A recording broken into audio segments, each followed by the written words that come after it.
Hi everyone, Rachel here. Welcome to episode number 46 of the Ditch the Diet podcast.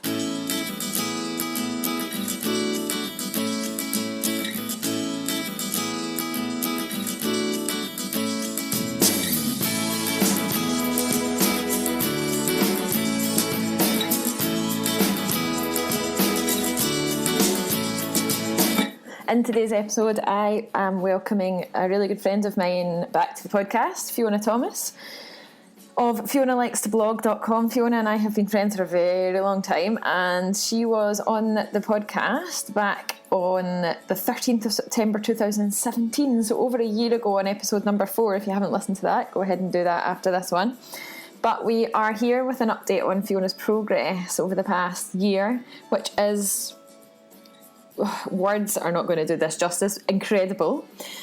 Fiona is about to publish her first book, Depression in a Digital Age, and I wanted to talk to Fiona about her journey over the past year in writing the book, and also about a few themes that come up in the book as well, such as social media and the influence of social media on our mental health, as well as body image and diet culture, and lots of other things as well. So this is an excellent episode. Please sit back, enjoy with a cup of tea or whatever you fancy, and I'll be back at the end to tell you more about where you can order Fiona's book or get in touch with her if that's something that you would like to do. Enjoy. Welcome back, Fiona Thomas, to the Ditch the Diet podcast.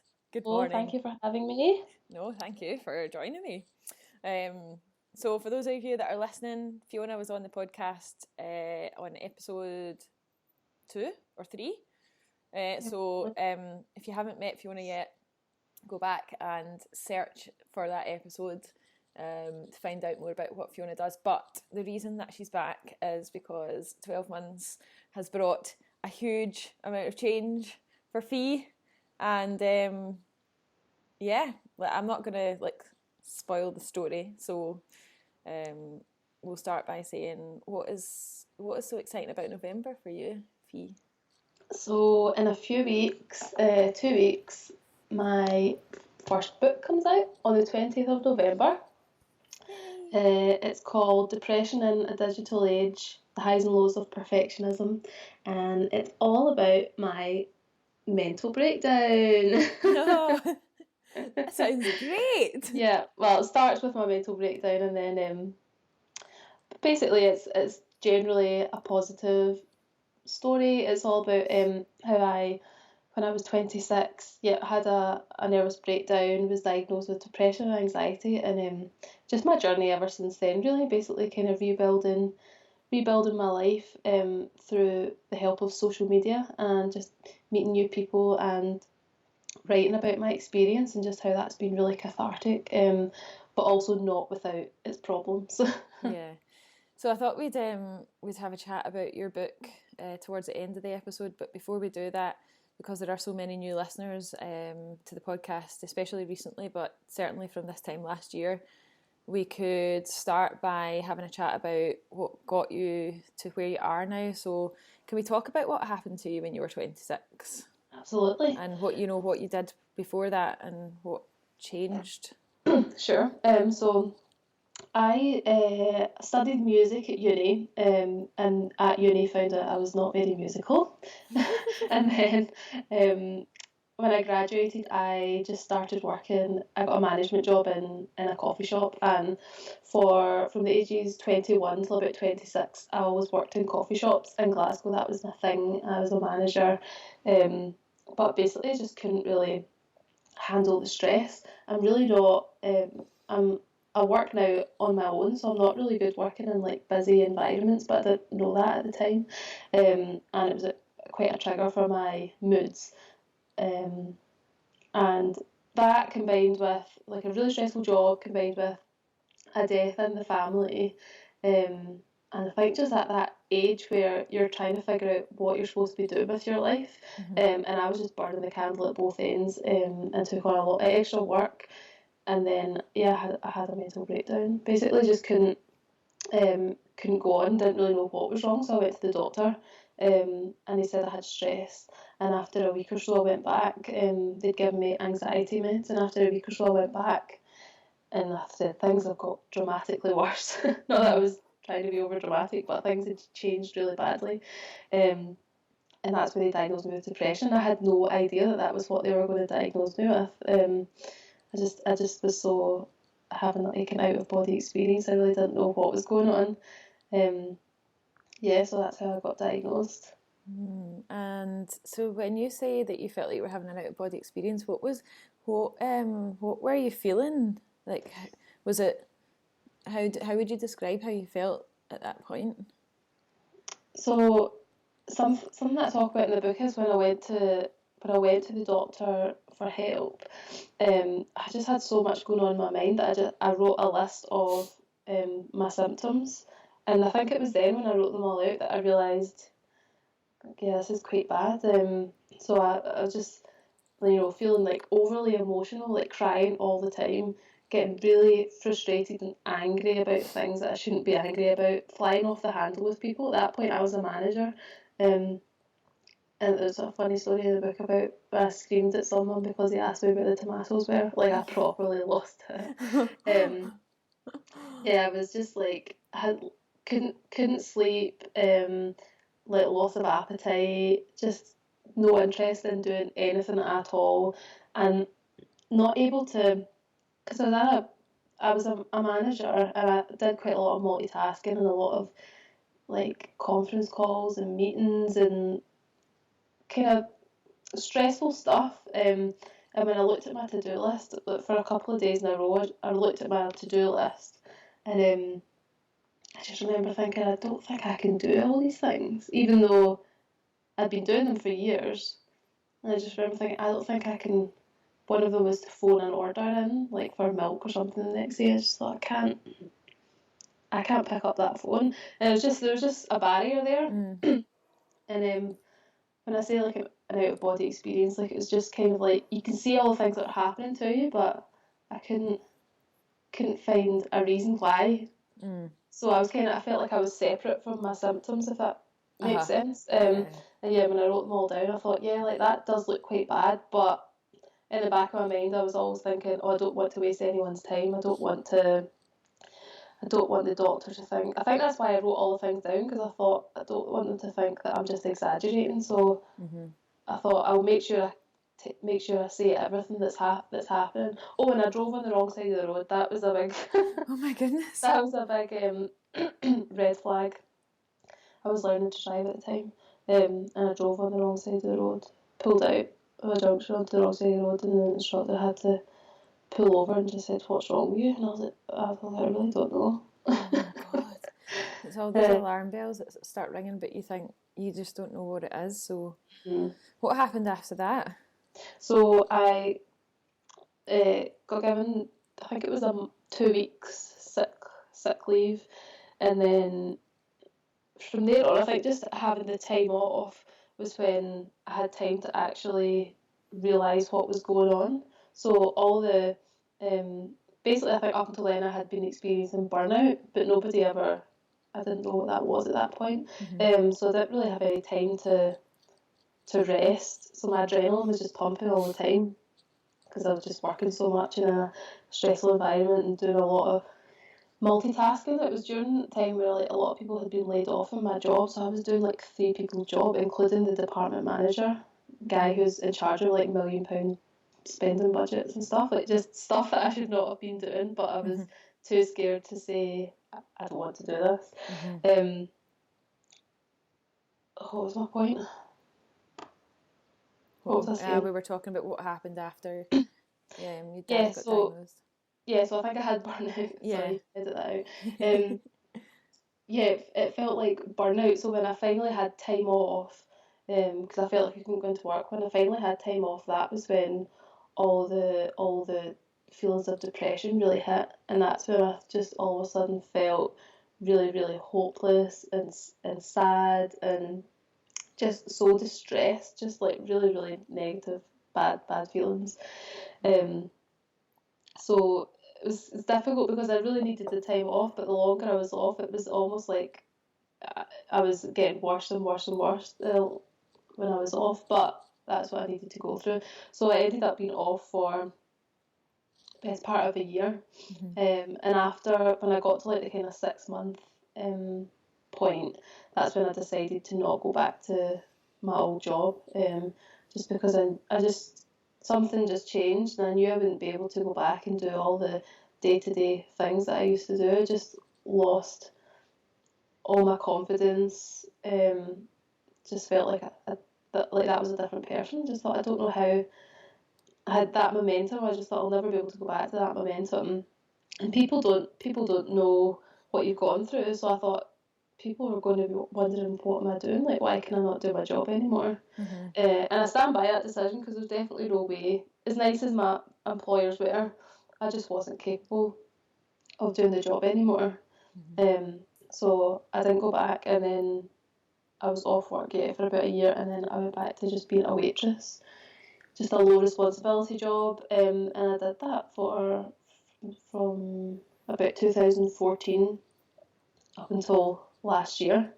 But in between then, from about 2016 onwards, I started kind of blogging more regularly. I started a blog when I was off, just to pass the time, and then from 2016 onwards, I really got a fire in my belly again, and felt really good about writing, and felt really like creatively satisfied by writing a blog and promoting it and talking to other people. And that's when I really started talking about mental health on my blog, because I was a bit more distanced from the situation. And it was really just cathartic to write down how I was feeling, with a bit of time passed and a bit of reflection to the whole thing. And people really enjoyed it. So from then on, I just kept writing, and then eventually I got the chance to write for the Metro online, and I've written for them now consistently for 2 years, and that just opened doors for me, really. So I've been published on Healthline, which is like the second biggest health website in the world, Refinery 29, Reader's Digest, places like that. And then I've got my book coming out. I know, it's so exciting. Yeah, it's been a big, huge, like, unplanned career change, but it's amazing, and I love it. Although it's difficult, I do love it. So how did the book come about then? So my publisher are called Trigger Publishing, which you might be able to tell is a kind of like mental health, a mental health publisher, obviously, because you talk about having triggers when you have mental illness. And they were advertising for a copywriter a couple of years ago, and I applied for the job. So their offices are in New York, which is not handy for where I live. It would take me 2 hours to get there by train. But they were very nice and had me in for an interview, and considered me for a remote position, but it didn't work out. And ever since then, they were really small back then. I think there was only maybe about 5 of them in the office, and they'd only published a handful of books. But now they've got a really good back catalogue of kind of mental health, self-help books, which are written by psychology experts, and then they've got the inspirational series, which I'm part of, which is real people telling their stories. So basically, they were looking for submissions last year, and I have always kind of fantasized about writing a book, but never really thought it would happen. But when I saw that they were looking for submissions, I just thought, like, well, I already know them, so I felt like a bit more. I felt like it wasn't as scary, because I literally knew the people that would be reading it, and they're all so nice. So I thought, oh, this is just like the kick up the bum. I need to at least write a proposal. So I wrote the proposal, and they liked it. And then they asked me to write 3 sample chapters, and I wrote them over Christmas last year. Did you? And submitted them in January, and then in February they offered me the contract. And then it was written by September, so it was really quick, and I feel totally unqualified to give anyone advice on getting published, because I think I got really, really, really lucky. writing a proposal and getting it accepted and published within a year, basically. I think it's absolutely amazing considering Yeah. everything that you've been through over the past few years. It's like, to me, that just seems like an inspiration, really, like as someone who also suffers from depression and anxiety, to go through the immensity of the illness and never really fully recover from it, I suppose. Would you, I know that sounds a bit of a big thing to say, but I don't think there is ever the full recovery, i.e. going back to the person you were before. Like, it's always there. And having Yeah, no, that, I think that's accurate. yeah, and having that, and writing a book, which is, you know, has got to be up there with one of the most stressful things to do. How did you manage your mental health at the same time as writing a book? Well, that's the good thing about writing a book for a mental health publisher, because they do from the get-go, they say obviously your mental health is a priority. But to be honest, even if I had been struggling, I wouldn't have said anything because I'm far too stubborn. And I hate being late, and I hate missing deadlines. So I was only late for one of my deadlines. The good thing is they break it down into like every 3 months. Every month, sorry, send a batch. And it worked out that I was writing about a chapter a week. Wow. Which, now that I say that, sounds really stressful. But yeah, it was like 4 chapters a month. So for me, having it broken down like that was easier. Yeah. And yeah, I had a really, really nice editor. Like, he seemed so nice and friendly, and luckily he just really liked what I was writing, and but still suggested some really good edits. And yeah, I think I was late with my final deadline by, I think, a week, which is not bad in the grand scheme of things. And we were actually early submitting it, so I think it's tricky. I think I'm very lucky because I went freelance in January and then started writing the book in February. So I had complete flexibility, even though obviously I'm still working from home as a writer. I could set aside time during the day to write. It wasn't like I was in a full-time job and was doing it in the evenings and the weekends. I still was doing it out with normal office hours, but I could schedule like every day, even if you just write for an hour, or block off an afternoon a week. And I think once you get into the swing of things, it's quite easy to just get into it. Don't get me wrong, there were days where I was staring at a blank screen thinking, oh, I just don't have anything to say today. But then you make up for other days where you write loads more than you thought. And I think it's tricky because I know for some people writing about their story would actually be quite draining. But like I said, I got into this game because I find it therapeutic. So for me, writing it all out was just another way to reflect on how far I've come. So I think for me it really was a positive experience. And I knew that at the end of it I would have this amazing thing to show for it.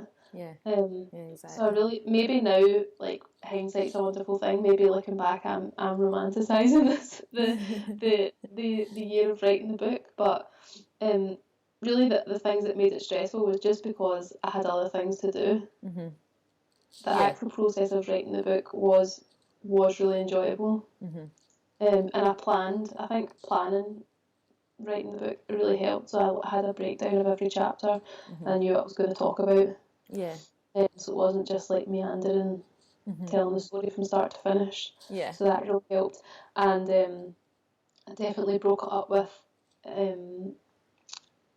like days where I would be doing research in inverted commas. So I was born in 86, so the first couple of chapters of the book are just me making as many 90s references as possible. So there was a good couple of days where I was just listening to 90s playlists and like listen to Spice Girls and Oh, All Saints God. and like just getting in the zone before I could write. Yeah, Spice Girls and All Saints are like, that is, I feel like they were such a big part of my I life. know. And Like then, girl bands where there's a whole chapter of my book dedicated to the Spice Girls. yeah, basically that's what it's called. I'll tell you here. It's called I Want to Be a Witch, a Spice Girl, or an Author. That was the three things that I wanted to be when I was in primary 7. Um, so I talk a lot about. Remember, witches were really trendy, like Yeah. First Witch and the Witches and Sabrina stuff the like that. Teenage So Witch. exactly, yeah, it's all and like we're so old now that it's all become trendy again. The Spice Girls are literally reuniting, I like know, I saw that this on week. Yeah. telly actually. So yeah, that made like getting to reminisce about um being a youth. Yeah. That was really fun. Really I enjoyed that. know. I think we both wanted to be Spice Girls, didn't we? Because we did a lot of singing in our younger years. Remember, we Mm, used to do concerts and stuff in the yeah, church at Christmas time. yeah. If only things had gone in our favour. I know, eh? We could have been out We're doing there this. doing a world tour right now, Fee. I should explain to people that we used to live on the same street. Yeah, so just before we move on to talk about the book, Fee and I used to live on the same street. We grew up in Darngaber Gardens in a tiny little village in the middle of central Scotland. And it was one of those streets where everyone knew each other. I think it still is. Mhm. And we grew up together, me and you, your brother, Mhm. and we used to. Your mum used to tie tea towels round our necks, and we used to pretend that we were Thundercats. Oh my god, those were the days, man. And you and I did a few singing gigs together, didn't we, up at the Mhm. church? Yeah. That was one of my favourite Aw. parts of my childhood. Yeah. So we've known each other for a very long time, which is what makes the fact that we're still in touch even better. Yeah. So let's get on to the actual book. Tell me what it's all about. What is the oh yeah, give me a brief rundown. So when I pitched the book, I said it's going to be called. I knew from the get-go the name, which is really weird because I never have a vision, but I did for this book. And so I always knew it was going to be called Depression in a Digital Age because I know that so many people suffer with depression and everybody uses social media. So I knew that I was going through something that so many other people were going through, this feeling of struggling with your mental health, but also being constantly connected to social media. And I know everyone wants to say it's a bad thing, but I wanted to say that it's actually been really helpful to me. Mm-hmm. So it kind of just talks through what it was like to grow up without the internet, because the internet didn't really become a household. What's the word? Like a common household service. Yeah, like just a kind of no-brainer. And yeah, until we were teenagers. And even then, we didn't have phones. I didn't have a mobile phone until I was 16. So I just really wanted to talk about how, you can grow up without social media and still have a mental breakdown. Yeah, I think we're in a yeah. situation where everyone's blaming social media for all mental health concerns, and I don't think that's Yeah, it seems accurate. to be quite a big thing. I'm seeing lots about it at the moment, about the negative effects of social media, the negative effects of spending a lot of time using screens and technology, especially on children. Like, there's a lot of research coming out now, and whether or not it's credible research is questionable. But I read something the other day that kids as young as 2 years old are starting to show symptoms and signs of anxiety and depression, and is it really because of screens and social media at that age? Like, Or is it just because we're so highly attuned to mental illness now, and parents are just on the lookout constantly? It's because we're talking about it more and we're so much more aware. Yeah. Yeah, it's really tricky. But yeah, I just wanted to talk about how social media for me has been really, really beneficial. it's not without its problems, don't get me wrong, and I do go into, that's why it's called the highs and lows of perfectionism, because a lot of people aspire to be perfect, the perfect image of what they see on social media, be it like in their career or with their family or with their body, and yeah, social media can give you a false sense of reality and a false sense of what's achievable, but that's not the only thing that social media can be used for. So for me, obviously, I started a blog when I was depressed. I didn't have any other way to express myself, really. I could have written it down on paper, but I wanted to publish it. There's just something really nice about having it out there in the world. So through blogging, I was able to basically use writing as a reflective tool, which is commonly used in like in therapy. Use it as a reflective tool to kind of work through my own feelings, and as a result, once I shared that online, it helped me build connections with real people. It's helped us reconnect. We probably wouldn't have, became such good friends if we didn't both talk openly about our mental illness and have that kind of shared, I don't know if you call it a shared interest, a shared issue. No, exactly. It's helped me meet friends that I now, like, I've got one of my best friends lives in Wales. I only met her like a year ago on Instagram. And now she's like one of my best friends, and we run events together, we do business together.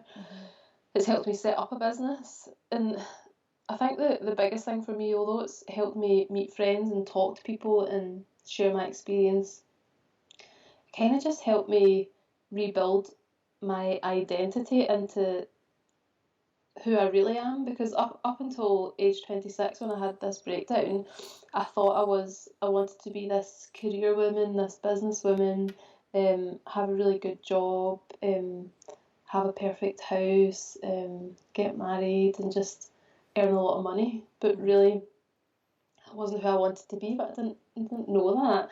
And thanks to the internet, being able to express myself, have my own platform, have this blog, I just feel like it's obviously some people use social media to put on a fake persona, but for me it was this way to just kind of test run being myself. Yeah. It sounds a bit pretentious when I say it like that, but totally it's just a way to kind of be honest with myself.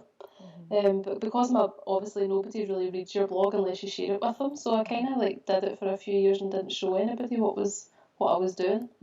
And then eventually, when I got a bit more confident, I shared it with people, and then I started, doing Instagram stories of expressing how I'm feeling, talking about the realities of mental illness, but not in a horrible way, just in a kind of everyday way. Yeah. I had a shower today, that's an achievement. So yeah, for me, social media has just been this way to just flourish in a way that I couldn't do in real life yet. I now, my online persona and my offline persona are the same thing. But in the beginning, my social anxiety was so bad that I couldn't talk in social situations. I just couldn't do it. I couldn't tell people my name. I couldn't tell people what I did. I was just so embarrassed about my situation because I was depressed, especially when I was off work. I couldn't talk to people because I was just so embarrassed. I thought I just don't want to talk to people, don't want to say that I'm unemployed, don't want to have to explain why I'm not working. So yeah, having social media helped me practice basically talking to people. So talking on video and Instagram stories just got me feeling really confident, and then now I can go into a social situation and feel absolutely fine. I can go and meet I meet people. It sounds dodgy, but I meet people off the internet all the time. In Birmingham, there's quite a big blogging community, so if I follow someone on Instagram and I think that we would get on, I'll just message them and we'll go for a coffee. That happens all the time. Yeah, that's absolutely amazing. And that's something that I would never ever have considered doing. I couldn't even talk to the bus driver. Yeah, God. But it was so horrible.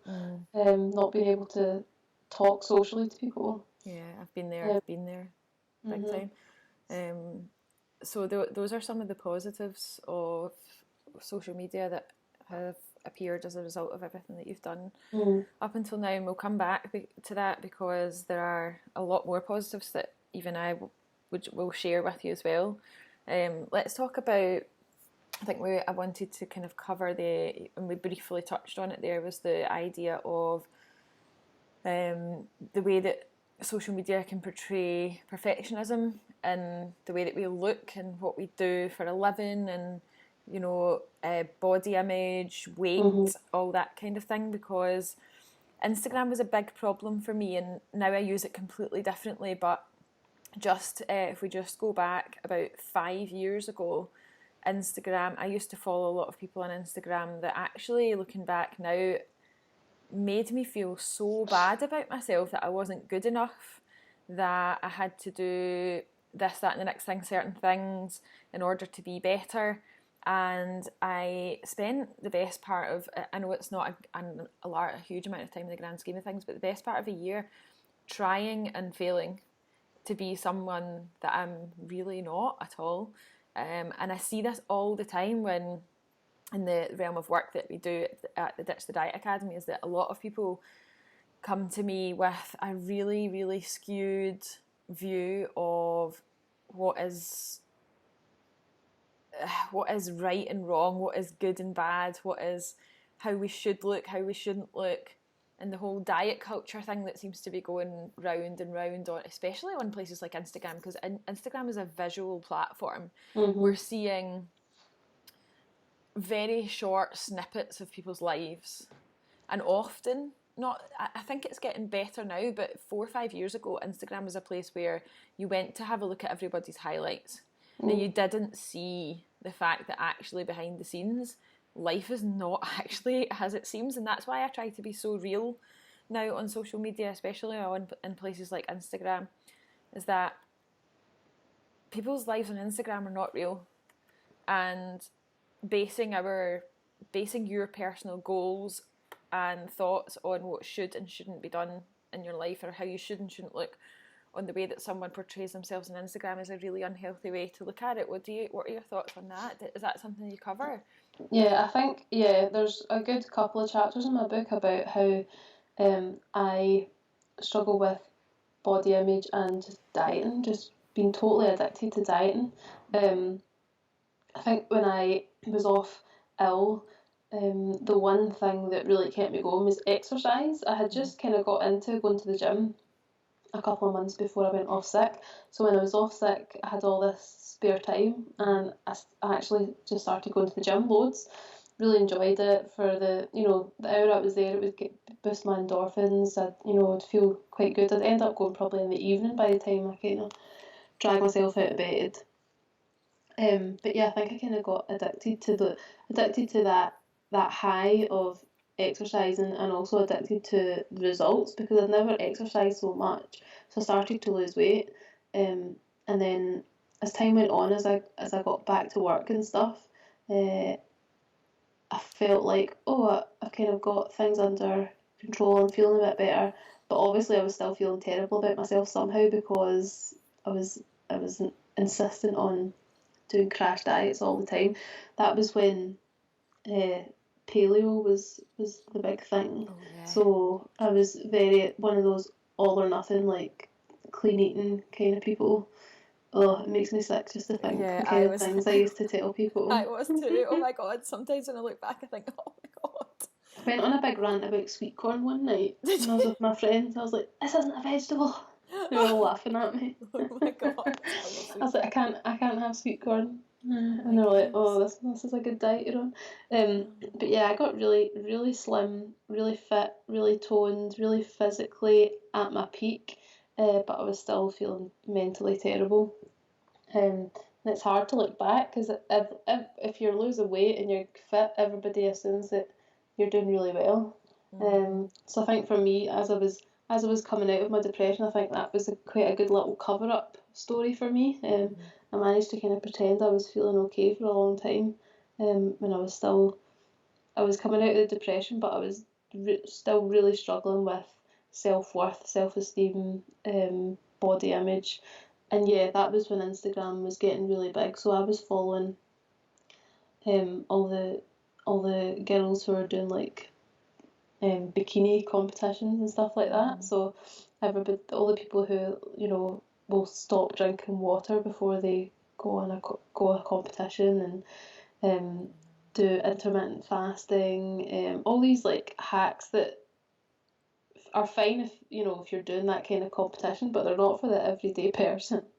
But I was taking that as like, yeah, I'll try that. I'll try carb cycling, and Oh my goodness, I know. and yeah, I got into like laxatives, drinking the slimming teas and stuff, and then I went to a slimming class. Ditched that. Ditched the paleo. Went to a slimming class, which was just counting points. And yeah, having Instagram was, it's just that, because when you're in that diet addiction cycle, you need anything that's going to help keep you motivated to starve yourself, basically. So Instagram is the equivalent of putting, you know, your dream body up on your fridge.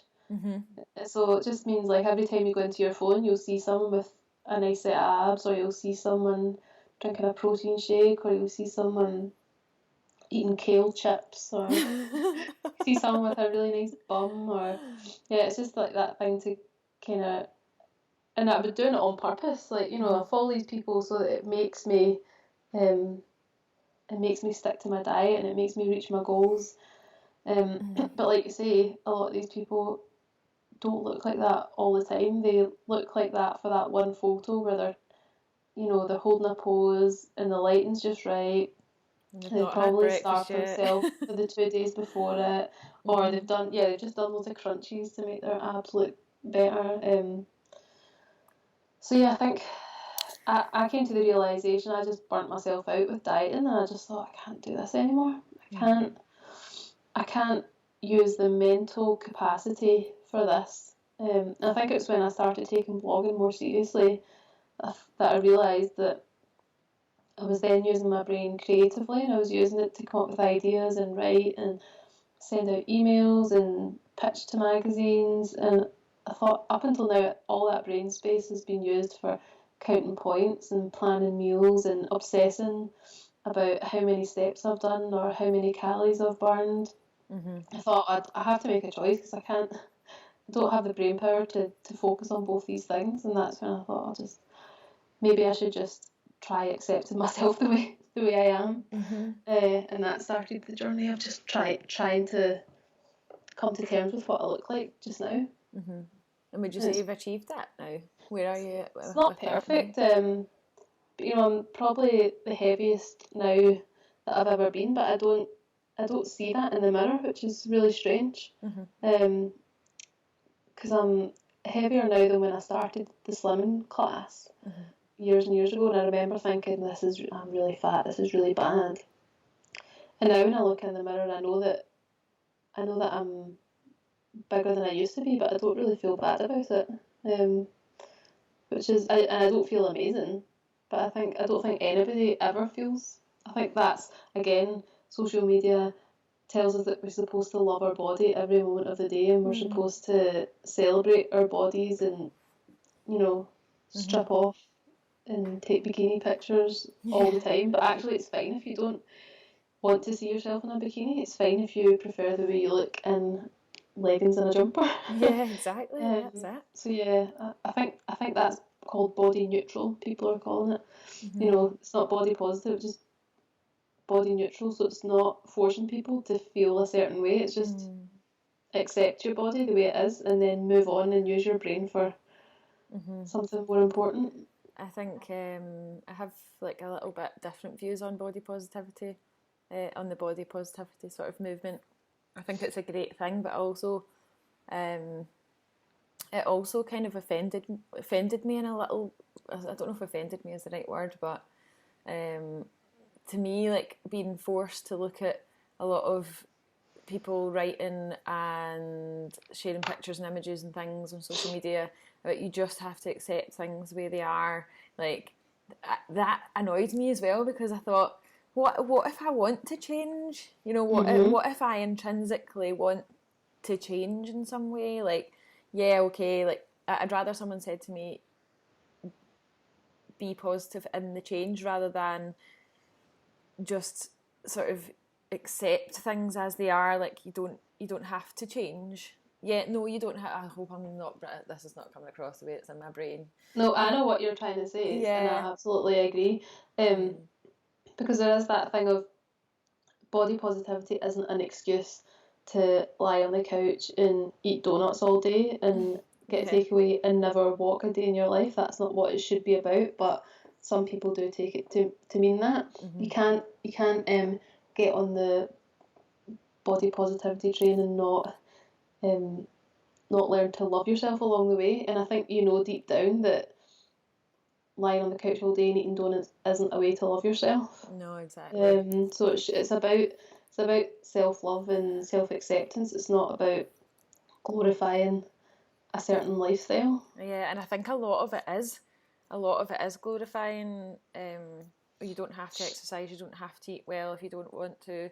I think there is an element of that, and I think there is an element of. I actually spoke to someone just the other day, who said that they were following body positivity after years and years of starvation diets, and it got to the point where she was actually gaining weight and gaining weight and gaining weight because of the sort of whole acceptance movement. And it got to a point where she thought that actually this is not what I want either. I don't want to, like, I still want to change. I just want to do it in a healthier way. I don't want to go backwards. And she was going backwards, and we were having a discussion about that, and a discussion about body positivity movement and self-acceptance and is it acceptance at every size, something like that.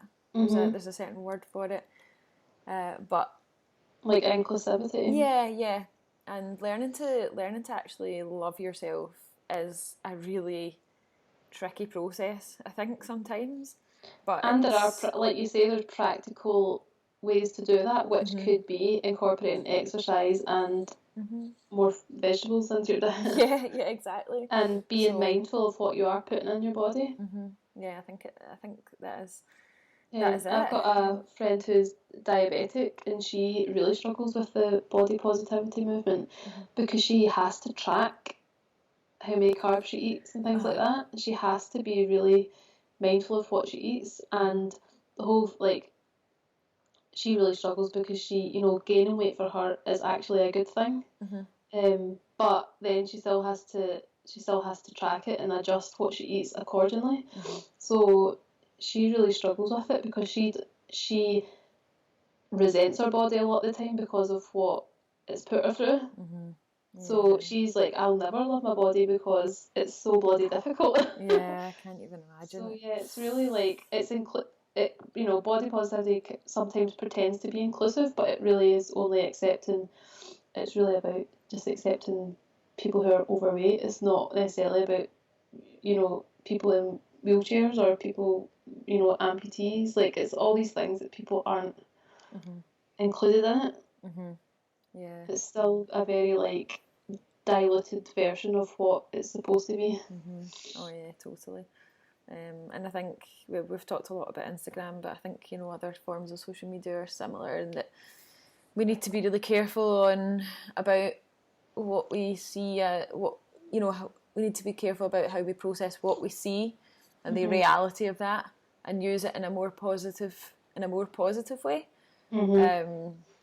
So let's talk about some of the positive aspects. So you've already covered the fact that social media has allowed you to share your stories, allowed you to build a business, meet people that you would never have met otherwise. And it's the same for me. Like, I have met some of the most incredible people via the internet. In fact, I would say the most incredible people I have met have been people that I have met via social media, and via the internet, and via the work that we do at Ditch the Diet, because of the community aspect and the sort of getting together with people that have similar interests or that have similar goals, because it's not always the case that your friends, your circle of friends and your family that you have in the town that you live in or nearby or in your own face-to-face community are going to see you in a way that you want to be seen. I know for me, like, if I didn't have the social network that I have via social media, I would feel really, really alien in my friends and family community in real life. It's not to say that that's not valuable to me, because of course it's valuable to me. But the social connections that I've made online have been getting me through a really difficult period recently, in particular, with depression and anxiety. So tell me a little bit about how the online community has helped you manage your mental health. Yeah, like you say, statistics show that people, especially young people, are more likely to reach out for help online than through any other medium. So, like by telephone or in person, people are more likely to reach out on social media because it's just so much less stressful. And for me as well, being an introvert, introverts are also more likely to reach out through like written communication, which is like a text message or an email, because we just find it easier to explain ourselves and explain how we feel. So that's been a really good thing for me, because I find it really hard to, or I did find it really hard to kind of say out loud how I was feeling. And yeah, a lot of my friends and family just aren't particularly, not that they're not open about mental health, but they're just maybe not affected by it as directly as I am. So when I need to speak to someone who really, really understands, it just so happens that that's the people that don't live nearby. Yeah, that's exactly it. So it's easier to send a message or a voice note. I love sending voice notes. Or phoning them or having a FaceTime call. Yeah, like it just so happens that sometimes the people that understand you the most just aren't the people that are in your family or your best mates from school. And like you say, it's not to say that those relationships aren't of value. They absolutely are. And those are the people that are there for you, when the going really gets tough. Those are the people that will support you and stand by you. But sometimes when you need somebody who just knows in that moment how it feels, like feeling emotionally numb, like that's not something I would really be able to explain to a lot of people. But that's something that we had a conversation about before we went on air. So yeah, it's been really important. Like you say, it just makes you feel like you're not a weirdo, and that these people have got your back. I think one of the misconceptions about helping people with mental illness is that you've got to have a solution, and actually sometimes that's the worst thing you can say to someone. If you say to someone, I'm feeling really depressed, and then they try and solve it for you, it's just not what I want. I just want someone to say, yeah, like, it's shit. But things will get better. And I think when you're feeling low or you're feeling anxious, like, you want those feelings to be validated, because you've got that thing in your head where you think, oh, I'm just being dramatic, or I'm just being stupid, whereas actually you just want to be able to sit in that feeling and acknowledge that it's real and that you're not crazy. And that it's a human emotion that will pass. So yeah, having online connections with people who understand that's really helpful for me, just because you can just say, I felt really anxious today, I don't know why. And they'll say, oh, I'm the same, or sometimes people even just pointing out maybe a reason why, sometimes that's helpful. It's good to have people who say, oh, maybe it's because you were out all day yesterday, because socialising, like, although I'm much better at it now, I need downtime afterwards.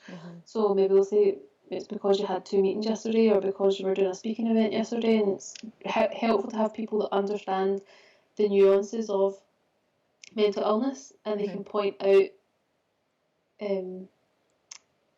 symptoms or like contributing factors or triggers. So yeah, it's really, really helpful. Yeah, definitely. I can't even explain how much that resonates with me as well, just even recently. So I think that's what annoys me about people not complaining, but like blaming social media, because yes, absolutely it has problems, but that doesn't like negate all these amazing things that it does for people. Mm-hmm. People who are isolated, social media is a lifeline. Yeah. It's a way to say to people, you know, I couldn't take phone calls. I hated speaking on the phone. Mm-hmm. But I could always text my mum and say, like, I'm okay. Yeah. And that's invaluable for me to be able to let someone know that I am alive and that I'm okay. Mm-hmm. Is so helpful. Yeah. Oh, so totally helpful. What advice would you give? There's a lot of media at the moment talking about the negative effects of social media. What advice would you give to the listeners who are going to continue using social media in order to use it in a more positive manner? I would say, I can only tell you what I've been doing personally, and that is just using it less, which is easier said than done. So during the day I try and put my phone in another room. I've actually started putting it on Do Not Disturb now most of the time. So I just have like my husband's number. It will ring if he phones. And apart from that, I don't get notifications for anything. So I'm not distracted until I choose to pick it up. Be aware that social media is set up to keep you coming back for more. So if you know, when you go on Facebook, for example, how annoying is it when you see a post and then you go off and you go on and then the post gone somehow, because they rejig the order that all the news feed comes up. So it keeps you scrolling and looking for things, and yeah, that is really annoying. So just be aware of that you're, every time you open up your phone, they're trying to, not that they're evil, but but they are like it's set up to try and suck you in and get you there for longer. So just be aware of that. With Instagram, for me it was, I put up a post in the morning and then every 5 minutes be checking to see if you've got up any more likes. But actually, what's the difference between seeing it then and then just waiting till the end of the day and seeing how many likes you've got in total? Like, but what's don't the base difference? yourself worth on it. Yeah.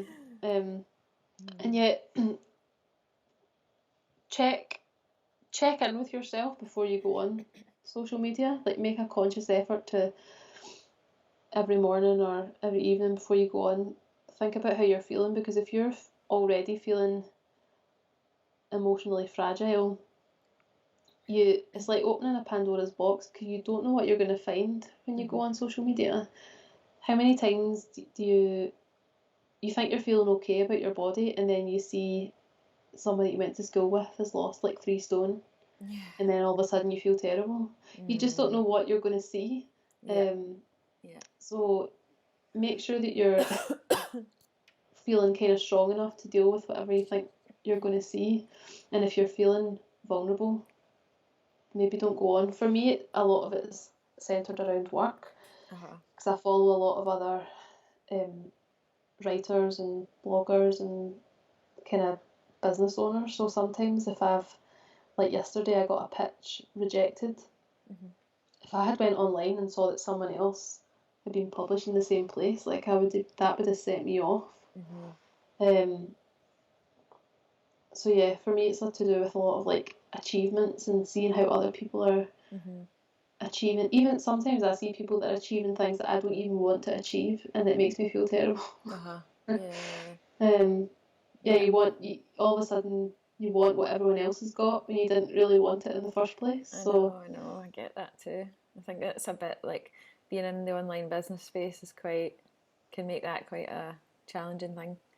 Yeah, because you're constantly told what the new thing is. You've got to be doing this, and then whereas actually your plan was, you had a set plan to do this for the next year, but then all of a sudden someone tells you that you need to set up this new account or this new online shop or write this book or something that's really Space, helped not me in promotion. that something that's really helped me in that area was to actually remove myself from a whole heap of like online groups and unfollow a whole load of people that were making me feel bad about myself. And this is, I'm talking about business here, but this could be, you know, I resolved my issue with social media and body image quite a long time ago now, so I feel quite resilient to that. But the business side of things, I was in a lot of different groups because I thought the more groups I'm in here about online marketing, the better my business will be. But actually, the more people that I listened to, the worse that I was getting in my head. Because I was like, but this guy says I have to do this. Okay, maybe I'll do that. Do a little bit of it. And then someone else says, no, that's not the right thing to be doing. You should be doing this. And then before you know it, you just feel like worse about yourself, and you think your business is shit and it's all going to collapse round about you. And if you don't do this, then you're going to lose all your customers. And it's like such a downward spiral of mental inability to control yourself. And I think like that's one of the first things that I talk to people about when they join the Ditch the Diet Academy, is to actually clear out your newsfeed and get rid of anything that's not serving you and keep the ones that are. And that's what I did with my business. I actually listened to myself, because deep down I knew the person or a couple of people that were going to help me the most personally. It's not to say that other people are not helping other people. And I said, right, I am only going to listen to this one person, because this is the person that I know can help me the most. And I got rid of everything else. And it was the best decision that I ever made, because now if I need help with something, I have one voice to listen to, well, two voices to listen to. And if they can't help me, then I may seek other help. But it's the same with diet culture and body image and losing weight. You need to get rid of all the negative influences and the people that are not making you feel good, and keep the ones that are, and listen to your own gut feeling and what it's telling you. Like if you wake up in the morning, switch on Instagram and scroll through and get out of bed feeling absolutely shit about yourself, then you need to have a look at your Instagram feed and start thinking about removing some of these things. Yeah, I did that as well. Around the time when I decided that I was going to try and stop dieting, I went through and unfollowed all the Fitspo people that were making me feel bad about myself, and then instead I just followed lots of women who are around the same size as me, and it just shifts your whole perspective, and that's all it was about for me. It's like getting things in perspective and realising that before I was surrounding myself with pictures that weren't helpful and that didn't make sense and that were unattainable. So just reminding yourself that actually you don't have to look that way to be accepted. But yeah, definitely unfollow people and mute people. Yeah. That's what I do with people that I know maybe we're friends, or you know, I like them as a person, but I just don't agree with one aspect of what they're preaching, which might be diet culture, or there's some people that I love them, but when I see them doing well, it just really hurts me inside. It just really, I wish I was doing what they're doing. So instead of me projecting those negative feelings, I just think it's just easier for me if I'm not getting that shoved down my throat all the time. So yeah, curating your feed is very important. And try and be conscious of what you're looking at. Yeah, definitely. So we've been going for an hour now, so shall we wrap this up by talking a little bit about your book? When is it out? How can we get it? Because obviously everyone now wants to read it. I can't wait. So you can get it on Amazon. You can pre-order it now, and it is released on the 20th of November. You can get it on the Trigger website as well, but I always post the Amazon link because I know everyone uses Amazon. And you can get it on Prime and get it out the day it comes out. Yeah. I'll put a link in the show notes, so if anyone wants to go and pre-order Fee's book, then you can do that straight away. Just scroll down on the screen that you're listening to, whether that's iTunes or Spotify. There'll be a link. Just click that link and it'll take you straight to the Amazon page. You can pre-order your coffee. Yeah, and if anyone's in the Birmingham area, there's we're having a book launch in January the 10th. It'll be in the Birmingham Waterstones, and you can, it's free. You can come along and listen to me. I'll read some of the book. There's no obligation to buy the book. You can just listen to me chat, and I'll be doing a Q&A. So it's just a nice way to come along and meet up in person. Yeah, I will definitely be there. Amazing. I can't wait.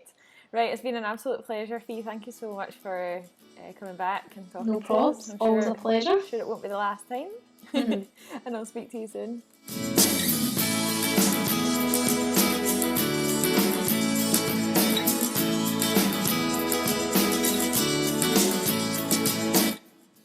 So a big thank you again to the lovely Fiona Thomas, for chatting to us today on the podcast. I hope you've enjoyed the episode. I'm sure you have. If you'd like to pre-order Fiona's book, Depression in a Digital Age, then you can head on over to Amazon and pre-order that now for release on the 20th of November 2018. I will put a link to that in the show notes. If you're interested, you can just scroll down on the platform that you're listening to the podcast on right now and click on the link. Super duper easy. If you would like to join a social network that is a positive place for you to change your lifestyle, get rid of dieting forever, and feel more positive and confident in your body, then you need to check out the Ditch the Diet Academy, which is the purpose of this podcast, is to bring people together in a positive way online. And I think we've achieved that really well with the Ditch the Diet Academy. So please check out the Academy. If weight loss is your goal, if you would just like to improve your relationship with food after years and years of dieting, then the Ditch the Diet Academy is the place to be. So make sure you check that out. It's just ditchthedietacademy.com. You can download some freebies on there, and there's also a direct link to the Academy sign-up page in the show notes as well. So without any further rambling from me, I'm going to end the podcast now. And I will see you again next Thursday for another episode of the Ditch the Diet podcast.